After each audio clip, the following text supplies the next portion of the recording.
Pike Review Productions brings you classic entertainment in a modern world and in a vintage manner with the cast that's keeping the golden age of radio alive. A day in the life of Hollywood, 1930s. With the voices of Dominique Breckenridge as Betty Gray, Jasmine Lofton as Rachael Hagen, Tony Ballard as Mason Davis, and Tamara Solomon as Pike Anderson. Sunrises over New York City as Betty, Rachael, Pike, and Mason have their bags tossed. Well, I'll just go to the conductor about this. Excuse me. Well, Rachael, I guess that leaves you to finish her monologue. You are her best friend. And you're her backup. And I'm the literary artist, so that leaves me. As their bags are loaded into the train on their way back to California. That's all I get? Really? Take it away, Hollywood. I mean, New York. I mean, transitioning on the train. Excuse me. Hiya, Pike. Hi, Mason. Hey, I see you got the door open. Do you mind if I come in? Seeing that you've crossed the threshold, sat down on my best hat, took out your cigar, smelled it, primed it, smoked it, and fixed yourself a drink, I guess there's no reason why. Thanks. So, I see you've got your Remington out. Are you mapping out a good story? Yes, a dramatic masterpiece. It's my Moonlight Sonata. Why, Pike, this is so sudden. The sun's still out. I didn't know you spoke Spanish. That wasn't a line, and that wasn't Spanish. Don't you know Italian when you hear it? Quasi una fantasia. Later, the Moonlight Sonata. It's a composition for the piano. Is that what you're writing? No, I didn't write it, compose it. It's Beethoven. It's one of his most popular pieces. So you're writing Beethoven? What? No, Beethoven. The composer, the pianist. Haven't you ever heard of Ludwig van Beethoven? Did he used to play with the Chicago Syncopators? The Lafayette Junction down Mosquito Way? Hand me that cigar and give me that drink. I'm gonna need it. Don't, Pike! Don't let it come to this. It's not worth it! Rachael, what do you mean? I saw it. I saw it with my own eyes. I was walking past your room, and the door was open, and your neck was cracked back, and the sheet full of paper on the typewriter, and only 2 sentences full, and you were about to drink from that bottle. You don't have to succumb to the bottle just because you haven't come along on your story. And you, I'm surprised, giving her this blast. You should be ashamed of yourself, Mason Davis. You came up with all that just by walking past the door? Gee, and I thought I was the creative writer. Must be slipping. Where Mason Davis is concerned, yes. I knew you were a wolf in wolf's clothing, but I didn't think you'd come as far as this to betray a friend. Why would I come all the way to New York to do that? I could have done that back in Los Angeles. What? I mean, I didn't have to come this far. You were talking about... Okay, that is... Okay, when you said about the... Like a play on words. Pike, hand me back that drink, will you? I'm going to need it. Get it yourself. This makes for one good story. Keep it coming, Rachael. I can use this in my second act. For your information, I wasn't trying or going to ruin Pike. She grabbed that flask away from me, like the time she snatched that bottle away from you when I gave you my cure for food poisoning. And you know how that ended up. Pike, no! It's alive! It's alive! It's alive. Good one, Rachael.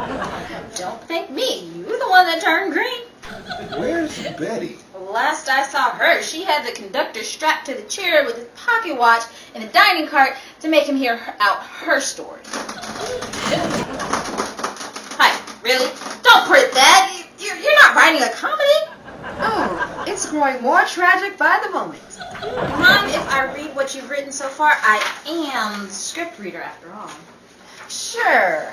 I could use a creative mind to help me develop the story. Hey, what about me? When I offered you turn me down. Hey, I have a magician's mind after all.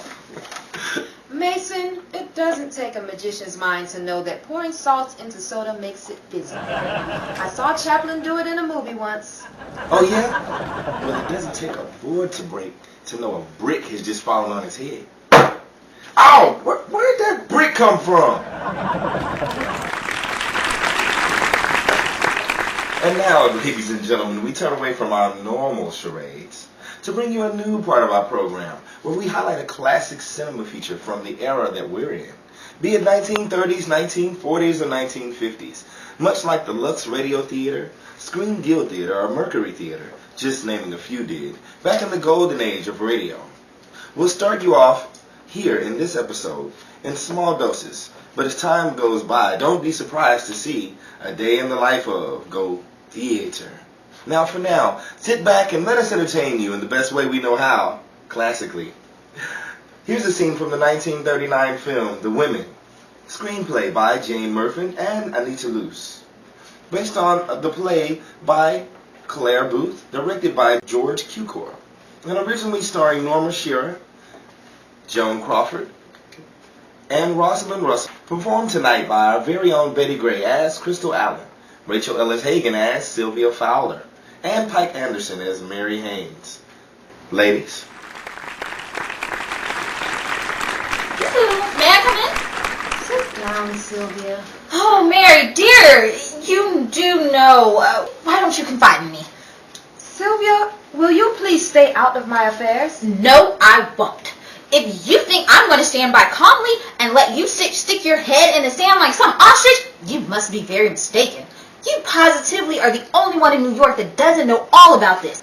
Howard says that Stephen hasn't been seen at his club in the afternoons for weeks. Oh, go away, Sylvia. Oh, Sally, show that model to Miss Allen right there. Your hat, Mrs. Haynes. Oh, yes. Oh, is that Crystal Allen across the hall? Yes, she's a new customer. Do you know her? Is she a lot of money? I think she knows where she can get a lot. Well, she's buying everything she sees regardless. Why, Mrs. Haynes, are you ill? No, I think I'm just a little tired. I'm afraid you've been standing too long. Go get her a glass of sherry. Oh, surely. Oh, Mary, dear, you'd feel so much better if you talked this out with someone.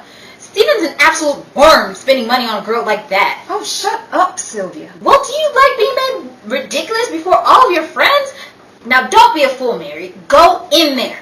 Go in there? I'm going home. Now, Mary, now is your chance to go in there and put an end to this. Go in there and just say a few quiet words and tell her how you're going to make her life an absolute tornado until he gives her up. Look where she was 6 months ago, and now look where she is. Sylvia, will you please let me do what I want with my own life? Well, she may be a marvelous influence on your husband, but she's not going to do your child any good. What do you mean? Oh, far be it for me to tell you things you don't care to hear. I've known this all along. Edith wanted me to tell you when you were called up in Bermuda, but did I let her? What's this got to do with my child? Well, it was while you were away, Edith saw it. Stephen had that creature and little Mary in a luncheon in the park, and she said that they were having a hilarious time. That Beazle had her arm around little Mary, and she was kissing her between every bite. And when I heard that, I was positively heartsick, dear. But as you say, it is your affair, not mine. No doubt that girl will make a perfectly good stepmama for your daughter. Come in. I beg your pardon? I'm Mrs. Stephen Haynes. Sorry, but I don't think I know you.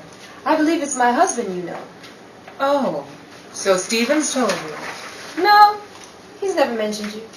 Mrs. Allen, here's that blue negligee you wore. Stay out of here. But I've known about you for some time.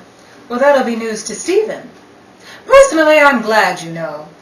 I've kept still because I knew it wouldn't take Stephen long to get fed up. Don't lay any bets on that, Mrs. Haynes. I'm not you. You've been seeing my daughter. That's what I've come in here to tell you. I won't have you coming near my daughter. You don't have to get so hysterical about her. What do I care about your daughter? I'm sick of hearing about her. You won't have to hear about her anymore because you and my husband aren't going on seeing each other. That's rather up to Stephen, don't you think? Completely. So you'd better start making other plans, Miss Allen. Listen, I'm taking my marching orders from Stephen. He seems to be satisfied with this arrangement. So don't force any issue unless you want to cause plenty of trouble. You've made it impossible for me to do anything else. You're very confident, aren't you? Yes, because I know Stephen couldn't love a girl like you. Well, if he couldn't, he's an awfully good actor. Look, what do you have to kick about? You've got everything that matters. You've got the name, the position, the money. My husband's love happens to mean more to me than any of those things. Oh, can the sob stuff, Mrs. Haynes. You noble wives and mothers bore the brains out of me. I bet you bore your husbands, too. You are a hard one, aren't you?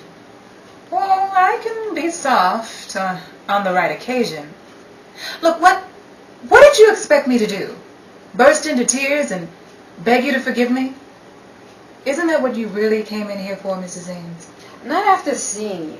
You're even more typical than I dared hope. Well, honey, that goes double. Now look, get this. I'd break up your snug little roast if I could, but I don't stand a chance. Oh, don't think it's because your husband isn't crazy about me. Because he's the kind that lets that old-fashioned sentiment put that Indian sign on him, and that's all. I'm glad you understand the strength of sentiment, Miss Allen, because its beauty is something you'll never know. This happens to be my room, Mrs. Haynes. It's yours, yes, for the time being, just like everything else you've got. May I suggest, if you're dressing to please Stephen, not that one. He doesn't like such obvious effects. Thanks for the tip. But when anything I wear doesn't please Stephen, I take it off. Woo! Well, that was a hot number. Between you and me, that Crystal Allen is a tough cookie. But my bet's on Mary Haynes. What say you? If you want to see how it comes out, go to our theater. Go to your theater. Okay. We have one, too. Go to your theater and see The Women starring Norma Shearer, Joan Crawford, and Rosalind Russell. Now, let's hop over to the dancing cart. Back on the train. Right. But we can cut a rug, too. Let's hop over to the dining cart on the back of the train with Betty and see if she's let the conductor off the chain. Get it? Chain, train, letting him off. Okay.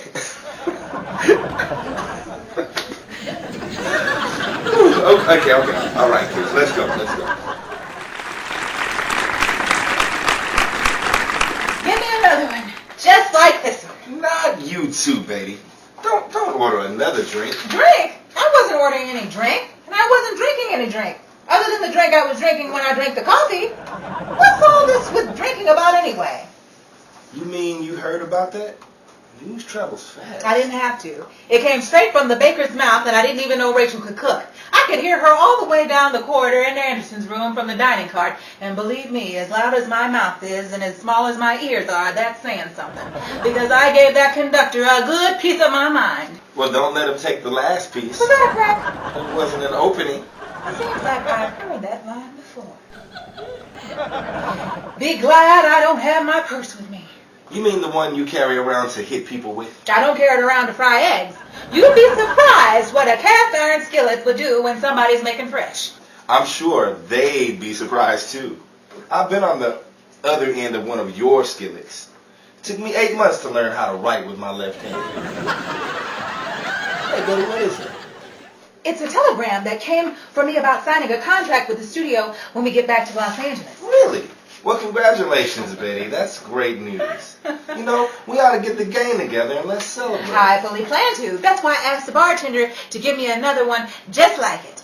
Pretzels and peanuts? Salt peanuts. Yep. Oh, and this wire came along with it. It said that in addition to signing a contract with the studio, they'd been hearing me on the air and wanted to start a show with the premise of reprising some films on radio. It's some idea they have with Henry London. Henry London? He's an actor, isn't he? Yeah, he's been trying to get a contract with the studio for a while. I hope he makes it. We'd like to thank the Academy.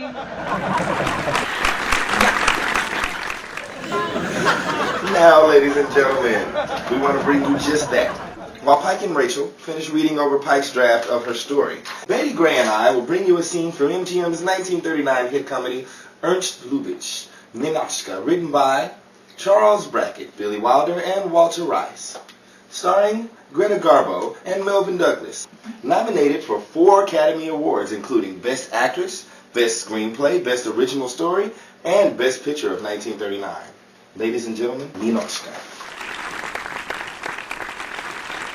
You, please. Me? Could you give me some information? Gladly. How long must we wait here? Well, until the policeman whistles again. At what intervals does he whistle? What? How many times between the first and second whistle? Oh, that's funny. I've never thought of that before. You've never been caught in a similar situation? Yes, I have. Now, come to think about it, it's staggering. Good heavens, if I added all up, I must have spent years waiting for whistle signals. Imagine all the important time I've missed in my life waiting between whistles. In other words, you don't know. No. Thank you. You're welcome. Okay, well, can I help you? You might hold this for me. I'd love to. Correct me if I'm wrong. We are facing north, aren't we? Facing north. No, I'd hate to commit myself without a compass. Pardon me, are you an explorer? No, I'm looking for the Eiffel Tower. Oh, good heavens. Is that thing lost again? Okay. Are you interested in a view? I'm interested in the Eiffel Tower from a technical standpoint. Technical? No, I'm afraid I couldn't be much help from that angle. You see, a Parisian only goes to the tower in moments of despair, you know, when they want to jump. How long does it take a man to land? Now, isn't that too bad? The last time I jumped, I forgot the timing. Now, let's look at this map here. Let's see. Eiffel Tower. Okay, your finger, please. Why do you need my finger? Bad manners to point with your own. Here we are, the Eiffel Tower. And where are we? We are here. Let me see now. Here we go. We're here, and I'm here, and you're here. You feel it? I'm interested only in the shortest distance between 2 points. Must you flirt? I don't have to, but I find it natural. Suppress it. I'll try. For my own information, would you call your approach towards me typical of the local morale? Mademoiselle, it is that approach which makes Paris what it is. You're very sure of yourself, aren't you? Nothing's happened recently to shake my confidence. I have heard of the arrogant male in capitalistic society. It is having a superior earning power that makes you that way. A Russian! I love Russians! A comrade! I've been fascinated by your 5-year plan for at least the last 15 years. Your type will soon be extinct. Wow, what an effect! This draft is really good. The life and times in the city should make a very interesting finish. Won't know that until I get back to Los Angeles. If Betty keeps this kind of stuff up, I'll have a chainsaw of a finish. Should give the whipsaw a run for its money. Make way, Myrna Lloyd. How's the story coming along, Anderson? I don't know. Gotten into any fisticuffs lately? Huh? Betty, I heard you've got some good news to share with us. Yeah. I received this wire about doing film scenes with the movies on radio. I haven't failed with you guys yet. Wanted to see if you'd rehearse the scenes with me once a week before I go on air. I'm game if you're game. And I'm ham if you're ham. What? Huh? Wait.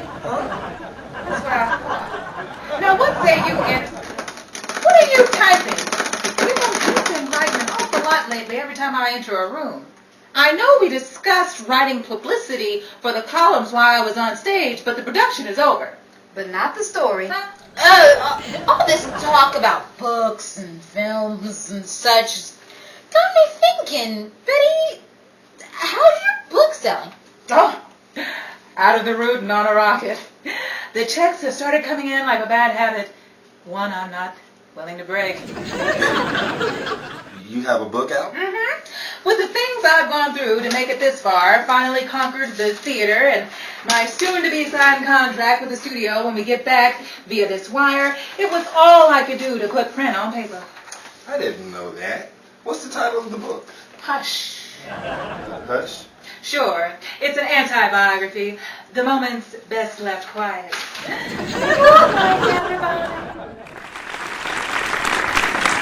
The voices heard on tonight's show were provided by Jasmine Lofton as Rachael Ellis Hagan, Tamara Solomon as Pike Anderson, myself, Tony Ballard as Mason Davis, and the wonderful Dominique Breckenridge as Betty Gray. Reminding you that all of the women's wardrobe worn in tonight's broadcast were provided by her line, Dominique Private Collection. A Day in the Life Club wants to thank you for tuning in to our broadcast and Dominique Review. Wants to remind you to subscribe to our Dominique Review YouTube channel, like us on Facebook, follow us on @Dominique Review on Twitter, and share us with your friends before we bring you an all-new episode next week. So be sure to tune in with your family and friends here at our YouTube broadcasting channel, Dominique Review. This has been a Dominique Review production. Good night, everybody. Woo!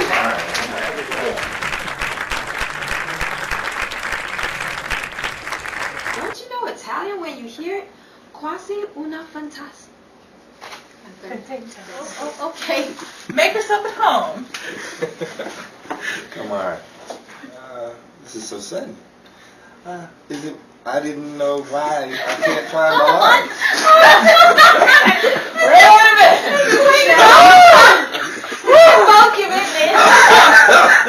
I'm sorry, the light got me.